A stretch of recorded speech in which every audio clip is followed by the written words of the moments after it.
Alam niyo ba na ang bayan ng Llanera ay isa sa pinakamaunlad na lalawigan dito sa Nueva Ecija? Isang bayan na maunlad at kilala sa matatag, masisipag at matutyagang mamamayan.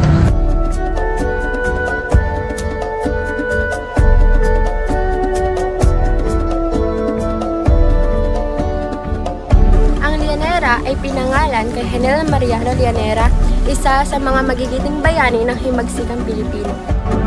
Opisyal itong naging munisipalidad noong May 11, 1955 sa pamamagitan ng Republic Act 1221.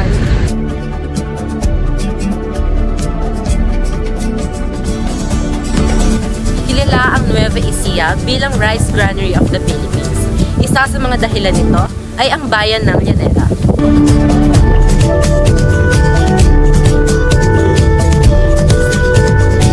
Ngunit bukod sa pagsasaka, marami ring hanap buhay ang matatagpuan dito. Tulad nilang ng mga prutas at gulay, mga unique style na coffee shop, mga sari-sari store, mga street foods, at iba pa.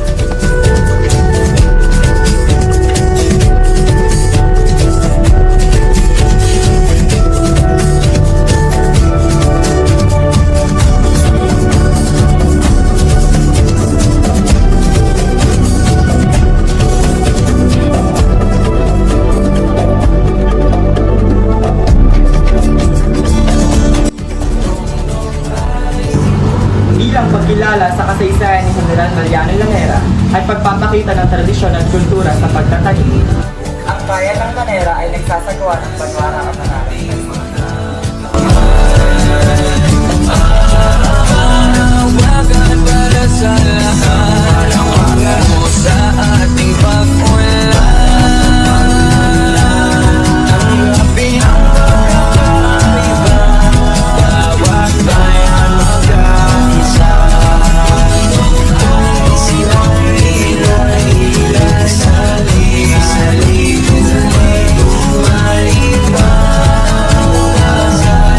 Nakasalalay sa ating kamay.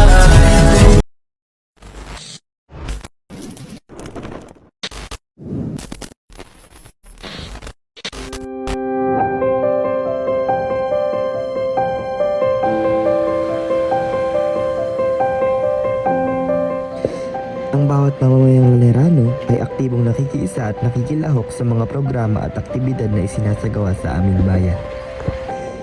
Ang lahat ay may kooperasyon at masayang nakikilahok sa mga gawain. Hindi alintana ang pagod, basta ang lahat ay nag-e-enjoy at nasusulit ang mga ginagawa ay tuloy pa rin. As long as masaya ang lahat at walang ginagawang mali, ay walang makapagpapatibag sa pagkakaisa ng mga mamamayan.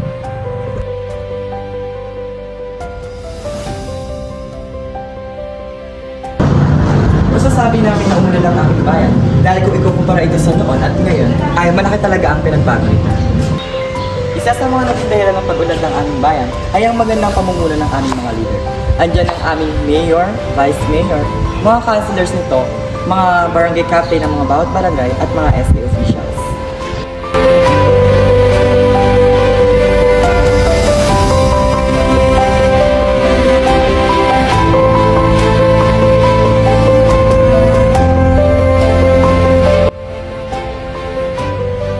Sa inyong pananaw, mayroon pa na po bang mga pagbabago o improvements na naganap sa ating bayan ng Llanera? Yes. Kung yes po, ano-ano po ang mga pagbabago o improvements na inyong napansin? Maaari po ba kayong magbigay ng ilang halimbawa? Unang-una na dyan, yung kita ng mga mata natin, lalawak na kalsada. Especially dun sa mga populasyon, tapos yung tapat at responsableng pamamahala na siyang prioridad ng ating mahal na mayor ngayon.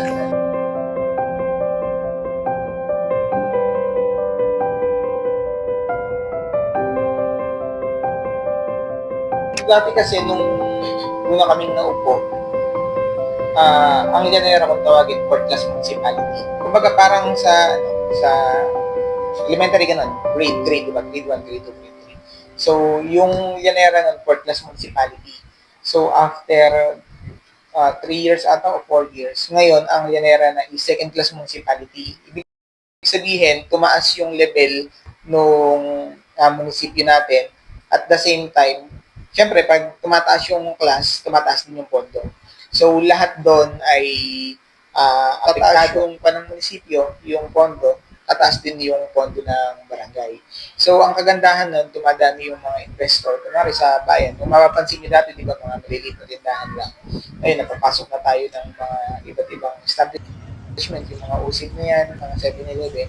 Yung mga yan ay, bunga yan nung pag-unlad yung natin, ng bayan natin.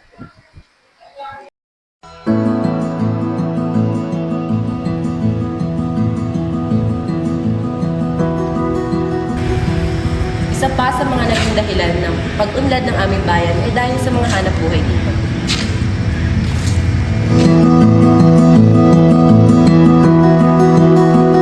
Sa bawat pakikipagkalakalan ng mga mamamayan ay nagagawang makatulong ito upang mapaunlad ang aming bayan.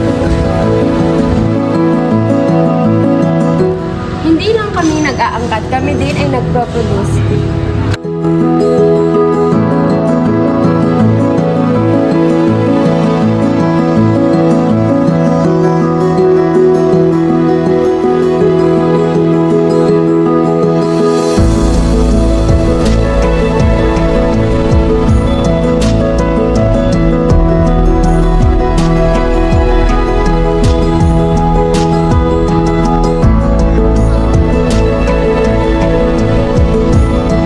Araw po. Kamusta naman po yung kita nyo sa pagtitinda ng gulay? Sumasapat po ba ito sa pang-araw-araw nyo na gastusin?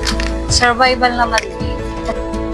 Kasi kahit paano, yung pang araw-araw hindi pang problema kasi nagpapaaral din ako ng mga anak. Kumpara sa akin, bilang isang nagtitinda ng gulay, malaking tulong sa pang-araw-araw na expenses namin sa akin.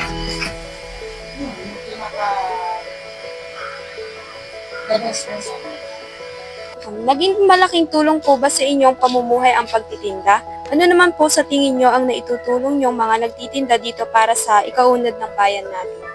Ang itutulong namin sa ikaulad ng bayan natin yung mga pangangailangan ng tao sa araw-araw sa aming paghahanap buhay.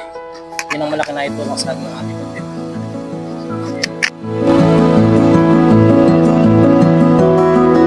Pinapahalagan namin ang kasaysayan ng aming bayan. Isa na rito ang pagsasagawa ng Banwar Amanalong Festival o Dulan Sama. Dito din sa aming bayan matatagpuan ang 3 estatwa na sumisimbolo sa aming kasaysayan at pagpapakita ng aming pagpapahalaga hindi lamang sa aming bayan kundi pati na rin sa nakaraan nito. Pinapahalagan din namin ng mga tanawin dito. Kami rin ay mayroong vulkan ngunit walang dapat ipag-alala dahil ito ay hindi na aktibo ngunit maganda at masarap pa rin sa paningin.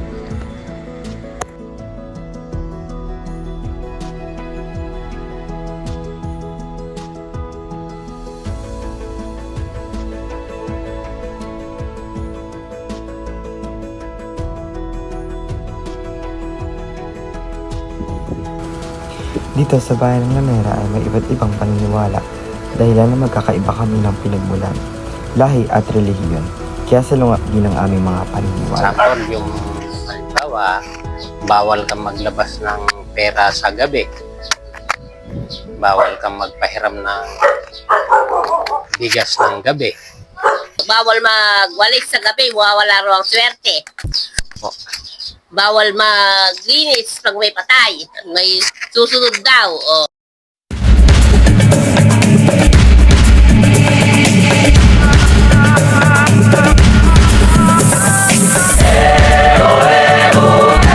Higit pa sa kasaganahan ng agrikultura, kilala rin ang Lanera sa pagkakaisa ng mga mamamayan.